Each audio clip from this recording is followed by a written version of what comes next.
Now you know that there are differences when it comes to evicting a tenant in a residential property in comparison to commercial property.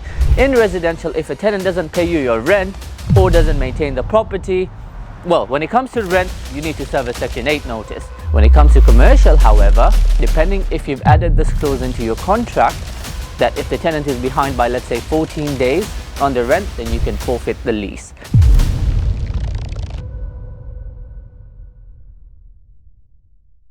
Hello everyone, join us today while we head out for an early eviction for one of our commercial tenants who has been on an FRI lease but has been failing to meet all their obligations when it comes to the fully repairing and insuring lease. Now you know that there are differences when it comes to evicting a tenant in a residential property in comparison to commercial property. In residential, if a tenant doesn't pay you your rent or doesn't maintain the property, well, when it comes to rent, you need to serve a Section 8 notice. Give them 2 months' time. Even once the 2 months have come to an end and you're applying for a court hearing date, and on the day they clear the 1 month arrear and the 2 months goes down to 1 month arrear, that Section 8 notice is invalid. When it comes to commercial, however, depending if you've added this clause into your contract, that if the tenant is behind by, let's say, 14 days on the rent, then you can forfeit the lease. So that's what we're doing today for one of our commercial tenants who is under an FRI lease but has not been paying the rents. So we've got our bailiffs coming in just now. They're a few minutes away, and we've got Locksmith coming in now. So we're going to forfeit the lease. So join us and see what that looks like. Photograph the notices just to say we've displayed that the notices are correct. Gain entry. I'll go around the building. I'll photograph it, inventory in the building, so that we've got a full photographic inventory. And then we'd obviously come out, change the locks, and then do whatever it is we're asked of us with the keys. Give them to you, post them on, keep hold of them.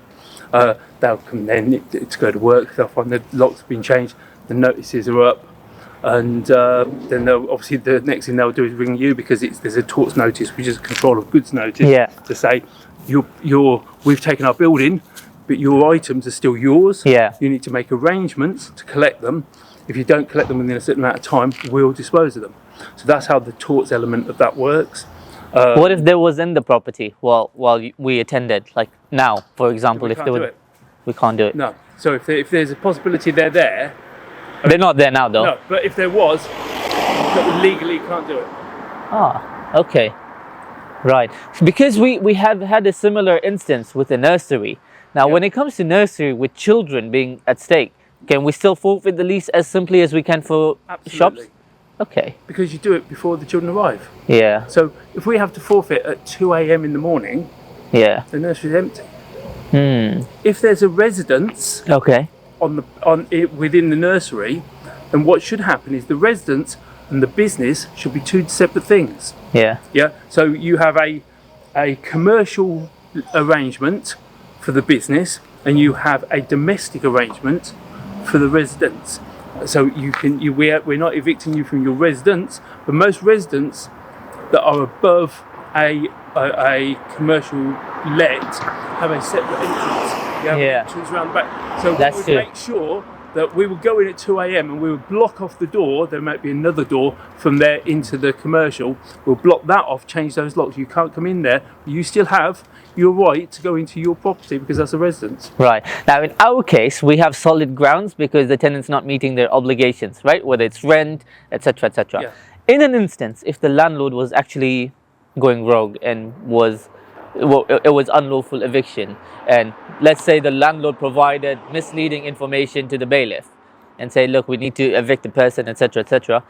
What happens in that instance? We're talking about evicting a person, or we're talking about regaining a commercial building? Regaining. These are two totally different things with different laws and elements to them. Okay. So if I'm evicting you, that's one thing. If I am regaining back a possession of a building, that's another. One is a building, another is a person. I'm getting out of a building. What's the difference? Massive. Essentially, if I'm taking possession, I'm kicking them out as well. No, you're not. No. There's nobody there. So you're not kicking them out. There's nobody there. But I'm restricting access, technically. You are restricting access, but not to their goods. Not to their goods, only to the building. Right. So it's not an eviction. because you're not evicting anybody. Yeah. You haven't evicted anybody from a premises. I haven't gone in and spoken to somebody and said, you have to leave these premises. That's Right. an eviction. This is reclaiming a building, Right. a business premises. Fair enough.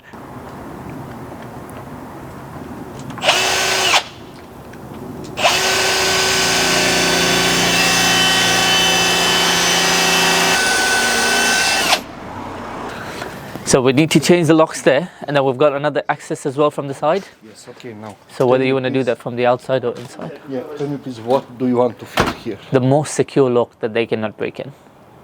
Okay, I need to fit a lock, anti-snap, anti-drill, anti-pick. Sure. If you want secure lock. How much is that lock for? If you want 1 star, is 87 plus VAT. If you want 3 star lock, 3 star is high security lock.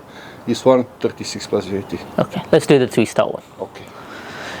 And then for the side door as well, if you want to have a look, I think you'll get access from here. You can change the lock. Yes, I need to see first. Shall we have a look? Yeah.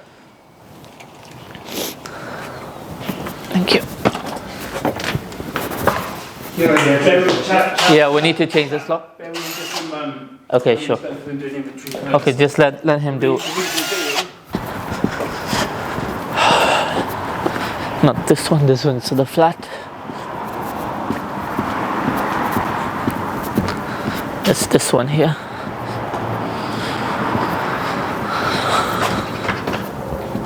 Here is no problem, I can open Yeah. normally, but here the same I need to drill the lock. Okay, that's fine. Because this lock is a British standard 5 levers lock. Okay. But if we change one only, it will still not Now, open. if you change here you can see the space here, yeah? It's very simple to put the Yeah. screwdriver. Yeah, yeah. Okay, we'll change both then. Yeah, here I can open with screwdriver. It's very simple. Okay. What about this fire door then? There is this, I don't think there's a key to this. There is, I think we'll have to change this as well. It's not a problem, I have the lock I can change. Yeah, so we'll change this lock as well. That's fine. Here, this lock is very hard to open the same because here I need to drill inside. Yeah. Okay. Yeah, lovely. You've got 2 more doors inside as well to open. Yeah. Yes. Ah, another 2 inside You've got open. this one and 2 more doors inside. Wow. Oh. Can you please show me the doors? Yeah. I'll lock the car. Well, we have now forfeited the lease. It is quite unfortunate, I must say, that we have had to forfeit the lease on the tenant, because when we first came to the agreement with the tenant, we're all hoping for the best, really, that the tenant's business flourishes, they pay us on time, we can upkeep the property. We all have good intentions. Things only go bad when intentions change, and unfortunately, the tenant failed to meet their obligations, which they first initially promised that they would meet, and now they haven't. So this is basically the process that we have gone through to evict them and to forfeit the lease. So essentially, if you are a commercial landlord, you need to ensure that in your leases you have a clause that talks about forfeiture. What conditions do you have, or do they have? If breached, the tenancy, the lease can be terminated. So in our case, we had the fact that if the tenant does not pay the rent within 14 days, then we can forfeit the lease. Or there could be another clause as well talking about if they do not maintain the property, they do not grant access, and so forth. So these are the conditions that you lay out on paper. Now remember that these conditions and clauses that you put on paper may never even need to be implemented if you and your tenant can work it out, and you do not need to go by the law, because it's all about mutual understanding. That paper needs to be only used and implemented towards if one of the party does not oblige or is not willing to cooperate to come to a good mutual understanding and conclusion that works for the both of you. So in our case, really, it didn't work out for them at the end, essentially, because they've had to stop. They can't operate their business from the same location. Their business is going to be impacted for weeks until they move all their goods out, until they find a new place to set up. Well, you can even add clauses in your agreement that if you do not want to forfeit the lease, for instance, you can charge them interest payments for any time they're in arrears.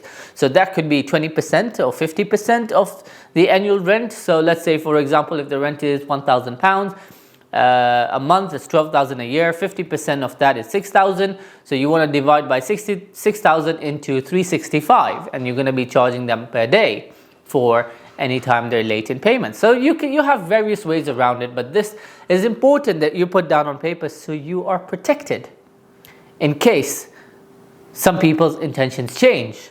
And at the end of the day, you are running a business, not a charity. So you need to protect yourself, your asset, because at the end of the day, that is what feeds you and your family. So I hope you have found this even a bit valuable. If you have, do subscribe. Any questions, put them in the comment section below, and I will see you in the next one.